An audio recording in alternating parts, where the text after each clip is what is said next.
Thank you, sir. Thank you. Motion moved. I now call upon the members whose names have been received for participation in the discussion. Mani Shri Neeraj Dangi. Mani Shri Neeraj Dangi, not present. Mani Shri Shambhu Saran Patel. धन्यवाद उपसभापति महोदय, आपने मुझे एक महत्वपूर्ण bill पर बोलने का अवसर दिया। महोदय, मेरा समय कितना है?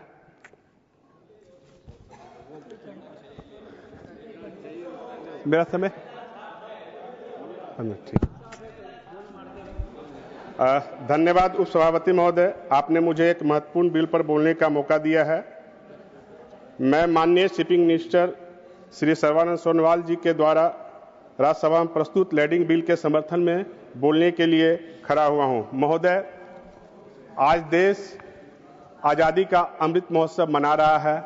देश को आजाद हुए लगभग 78 वर्ष पूर्ण हो गए, फिर भी हमारे देश में कुछ कानून वैसे चले आ रहे हैं जो सैकड़ों वर्ष पुराने हैं, अंग्रेजों के द्वारा बनाए गए हैं। वो हमारी जो अंग्रेज के द्वारा हमारा जो गुलामी की मानसिकता था उसको दर्शाता था।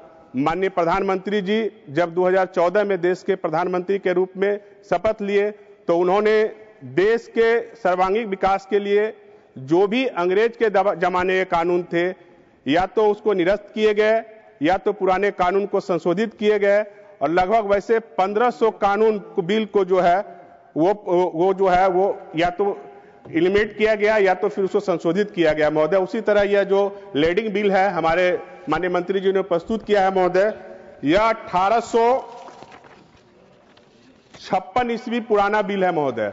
आप सोच लीजिए कहां 1856 और कहां 2025, मतलब लगभग 169 वर्ष पुराने बिल को कानून को लेकर हम लोग 140 करोड़ जो भारतवासियों के ऊपर जो है एक काला धब्बा था महोदय। अंग्रेज तो चले गए लेकिन उसके कानून को अभी भी हम लोग अपनाए हुए थे, और यह लैंडिंग बिल जो है आज राज्यसभा में पारित हो रहने के बाद ये आजाद हिंदुस्तान का एक शिपिंग इंडस्ट्री में एक नया जो है ऊर्जा लाएगा, एक नया जो है क्रांति लाने का कार्य करेगा महोदय। जहां दुनिया जो है पूरा डिजिटलाइजेशन हो गया है और अभी भी हम लोग जो है उस कॉलोनियल कानून के रूप को मानते आ रहे हैं। पेपरलेस जहां हम लोग करने का काम कर रहे हैं, जहां पार्लियामेंट लगभग पेपरलेस हो गया है महोदय, और जब हम लोग एक्सपोर्ट इंपोर्ट आयात और निर्यात करते हैं महोदय तो वहां पे अभी भी जो है एलसी जो है पेपर पे ही काम चलता है। हम लोग वहां से उसको कुरियर करते हैं, फिर कुरियर से उसको रिसीव होता है, जिसमें बहुत सारी खामियां होती है, बहुत सारी गलतियां होती है महोदय।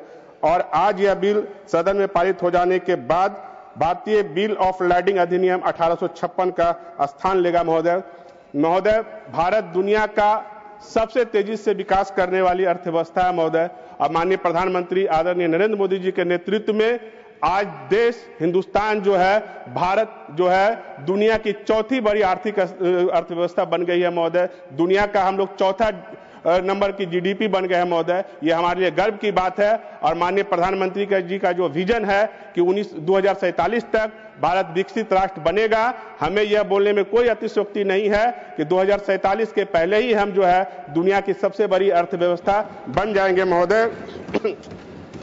आज 11 वर्षों के कार्यकाल में जितना विकास का कार्य माननीय प्रधानमंत्री नरेंद्र मोदी जी के नेतृत्व में हुआ है, पिछले 50 वर्षों में कांग्रेसी शासन नहीं कर पाया महोदय। और यह अच्छा रहता महोदय, कांग्रेस वाले यहाँ पे नहीं है, विपक्ष हमेशा जब अच्छा बिल आता है या अच्छी कोई डिबेट होता है वो छोड़ के चले जाते हैं, और उनका यही काम है कि जो भी अच्छा बिल सरकार के द्वारा लाया जाए उसका वो विरोध करें, और उनको जो है अंग्रेजों का जो मानसिकता है, जो अंग्रेज चले गए उनकी मानसिकता को अभी भी वो रखे हुए हैं। क्योंकि पूज्य बापू जी ने भी कहा था कि देश को आजादी मिल गया है, कांग्रेस को यहीं पे समाप्त कर देना चाहिए, लेकिन कांग्रेस समाप्त नहीं हुई, लेकिन उन्होंने अपने आप को समाप्त नहीं किया, देश की जनता उसको समाप्त करने का काम कर रही है। और बिहार में विधानसभा चुनाव भी है, बिहार में विधानसभा चुनाव के लिए वो तो अपने आप को करेक्शन के लिए देते हैं कि बिहार में इलेक्टोरल का जो है वेरिफिकेशन हो रहा है महोदय, क्योंकि वो बिल दिए थे महोदय, मैं उसी पे आ रहा हूं महोदय। तो लेकिन वो रहते तो अच्छा लगता कि ये बिल में कितनी खूबियां हैं महोदय। महोदय, दुनिया का मैक्सिमम जो व्यापार है वो समुद्री मार्ग से होता है, चूंकि यह समुद्री मार्ग कनेक्टिविटी में इजी है और सस्ता है और चीपर है, और दुनिया का, हिंदुस्तान जो है दुनिया का सबसे बड़ा बाजार है महोदय। और इस बिल को आ जाने के बाद बिल में पारदर्शिता आएगी, एक्सपोर्ट इंपोर्ट के बारे में सारी जानकारियां डिजिटल पोर्टल पर उपलब्ध रहेगा महोदय। दुनिया महोदय, एक और बहुत ही गंभीर विषय है महोदय कि जो भी आप देखें वो काले धन का आदान प्रदान होता है महोदय। मैक्सिमम लोग अदर कंट्री में जाके सेल कंपनी बना के इधर से एक्सपोर्ट करते हैं, उधर से वही एक्सपोर्टर रहते हैं, वही इंपोर्टर रहते हैं। उसमें सफेद काले धन को सफेद करने में चूंकि वो डॉक्यूमेंट ये पेपर रहता है तो उसको आसानी हो जाती है महोदय, लेकिन अब जब ये डिजिटली हो जाएगा, बिलिंग जब डिजिटली हो जाएगा तो उनको इस काले धन को सफेद करने के मामले में भी बहुत कमी आएगी महोदय। महोदय, पुराने जो कानून थे उसमें बहुत सारी खामियां थी महोदय। यह जो है पहला जो ये बिल ऑफ लेडिंग था महोदय, इसमें व्यापार में जो कमियां हैं, व्यापार में देरी और अक्षमता थी। कागजी बिल ऑफ लेडिंग भेजने में, बैंक रिसीवर तक पहुंचाने में औसतन 5 से 10 दिन 7 दिन बर्बाद होते थे महोदय, जिससे चलते जो बंदरगाह पे है, पोर्ट पे जो कंटेनर रुके रहते थे, जिसमें जाम, स्टोरेज लागत और लॉजिस्टिक्स शुल्क बढ़ता था महोदय।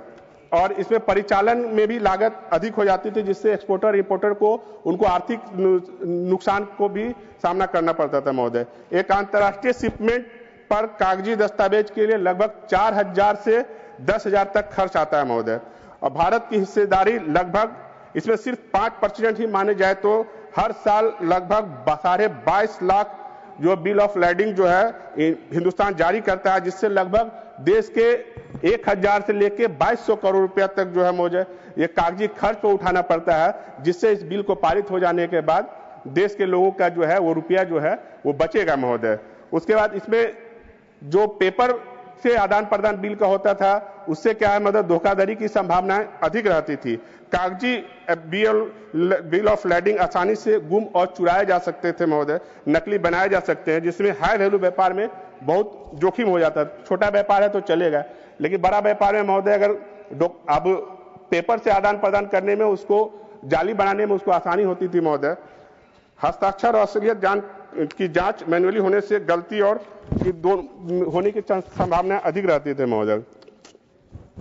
महोदय, जो हमारे बांग्लादेश और अफ्रीकन कंट्री है महोदय, वहां पे जब हम लोग एलसी के थ्रू व्यापार करना चाहते हैं तो मैक्सिमम बहुत लोगों को पता होगा कि बांग्लादेश और अफ्रीकन कंट्री में जो एलसी जो खुलता है, लेटर ऑफ क्रेडिट, जो हम लोग मान लिया हम एक्सपोर्टर हैं, इंपोर्टर हमको एलसी भेजता है महोदय, बांग्लादेश का 99% एलसी जो है वो पेपर जो फर्जी देता है। अभी भी कम से कम मैं जिस प्रांत से बिहार से आता हूं महोदय, 80% बांग्लादेश को प्याज बिहार से एक्सपोर्ट होता है महोदय, लेकिन बिल के कारण आज जो व्यापारी आज एक्सपोर्ट शुरू किया किसान, अगले वर्ष वो बर्बाद हो जाता है।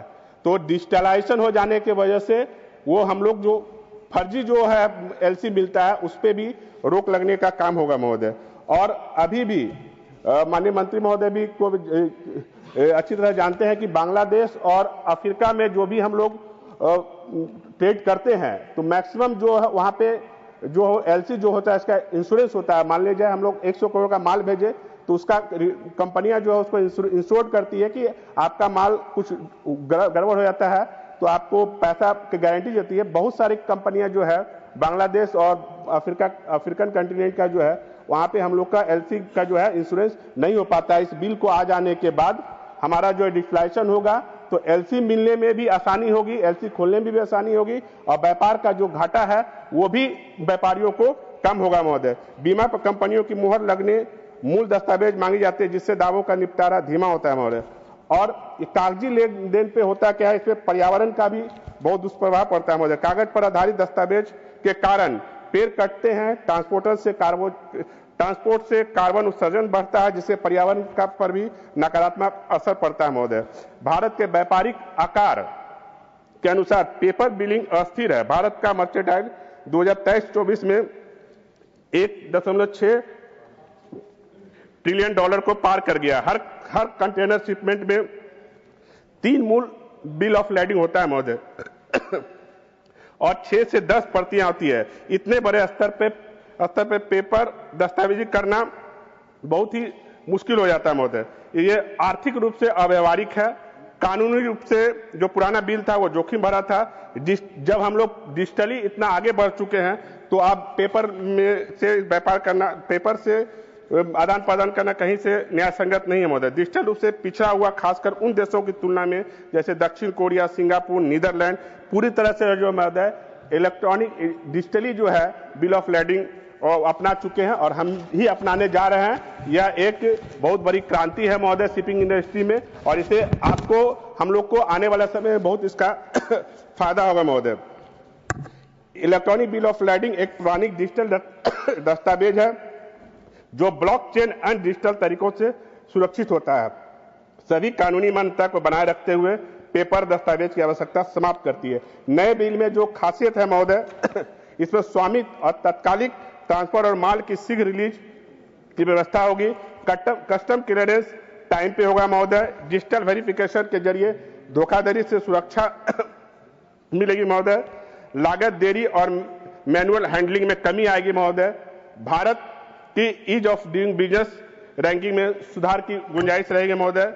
यह डिजिटल बदलाव जरूरी क्यों है महोदय? वैश्विक स्तर पर महोदय हर साल लगभग 4.5 करोड़ बिल ऑफ लेडिंग जारी होते हैं, लेकिन 2021 में इसमें 2021 तक सिर्फ 1.2% ही डिजिटल थे। बड़े कैरियर जो बड़ा एक्सपोर्ट इंपोर्ट होता है 2030 तक लगभग सभी लोग जो है डिजिटली जो है अपनाने का लक्ष्य रखे हैं, तो हम लोग भी अपना रहे हैं, ये अच्छी बात है महोदय। भारत जैसे व्यापारिक राष्ट्र के लिए पुराना पेपर प्रणाली पर चलना अब संभव नहीं है। हर साल अरबों रुपए की बर्बादी, सुरक्षा में खतरा और वैश्विक प्रतिस्पर्धा पिछड़ना, इन सभी समस्याओं से छुटकारा पाने के लिए जो ई-बिल है जो है अपनाना अनिवार्य है महोदय। और मैं बिहार प्रांत से आता हूं महोदय, और बिहार जैसे पिछड़े राज्य को भी इस बिल को आ जाने के बाद बहुत सारा फायदा मिलेगा महोदय। और बिल ऑफ लेडिंग 2025 है एक आधुनिक समुद्री व्यापार कानून है जिससे डिजिटल बिल ऑफ लेडिंग को कानूनी मान्यता मिलती है। यह एक कानून सिर्फ समुद्री राज्यों के लिए नहीं बल्कि बिहार जैसे भू आवित्र राज्यों के लिए भी फायदेमंद है महोदय। बिहार को होने वाले इससे लाभ महोदय, बिहार के लिए वाराणसी जैसे बंदरगाह नेशनल वाटरवे एक पर है से कोलकाता और हल्दिया और धामारा बंदरगाह तक माल भेजना आसान हो जाएगा महोदय। पटना, मुजफ्फरपुर, भागलपुर जैसे जिलों में नवोदित लॉजिस्टिक हब में मदद मिलेगी। बिहार की कृषि और कुटीर उद्योग आधारित वस्तुएं जैसे मखाना, लीची, हस्तशिल्प डिजिटल डॉक्यूमेंट से वैश्विक स्तर पर बाजार में जल्दी तक पहुंचा पाएंगे महोदय, क्योंकि पहले मैनुअली जाने में प्रॉब्लम होता था, अब डिजिटली होगा तो बहुत सारा हम लोग को मदद मिलेगा महोदय। टाइम का बचत होगा जिससे व्यापार में हम लोग को फायदा होगा महोदय। नदी जल मार्गों कंटेनरीकृत शिपिंग में बढ़ावा मिलेगा महोदय और रोजगार और निवेश के अवसर बनेंगे। इंग्लैंड कंटेनर डिपोट और लॉजिस्टिक हब की जरूरत बढ़ेगी जिससे निवेश और स्थानीय रोजगार में वृद्धि होगी। नेपाल और पूर्वोत्तर राज्यों के लिए बिहार जो है एक गेटवे का काम करेगा महोदय। इससे ग्रामीण व्यापारी और छोटे व्यवसायी डिजिटल माध्यम से बिल ऑफ लेडिंग तैयार कर पाएंगे। उन्हें बंदरगाहों तक दस्तावेज भेजने की जरूरत नहीं होगी महोदय। तेज भुगतान और शीघ्र माल की निकासी संभव होगी। तेज जो जल्दी जब क्लियरेंस मिलेगा महोदय, उससे क्या होगा, जो खाने वाली वस्तुएं हैं जो बिहार से एक्सपोर्ट होती है जैसे लीची है, मखाना है, सब्जी है, इसमें क्या होगा कि जल्द बहुत देर तक कंटेनर जो है अगर पोर्ट पे पड़ा रह गया महोदय, उससे उसे खराब होने की संभावना अधिक रहती है, तो ई बिल हो जाने की वजह से उसको सुविधा होगी महोदय। इससे बिहार का नाम डिजिटली सक्षम व्यापार भागीदार के रूप में उभरेगा, खासतौर पर बांग्लादेश, खाड़ी देशों और दक्षिण पूर्व एशिया के साथ। महोदय, मैं माननीय प्रधानमंत्री जी के साथ साथ माननीय मंत्री सर्बानंद सोनोवाल जी को पुनः धन्यवाद देता हूं कि यह विकसित भारत के लिए आप ये बिल ला रहे हैं। मैं उनका पुनः समर्थन करते हुए अपनी वाणी को विराम देता हूं। जय हिंद, जय भारत, वंदे मातरम। धन्यवाद माननीय शंभू शरण जी।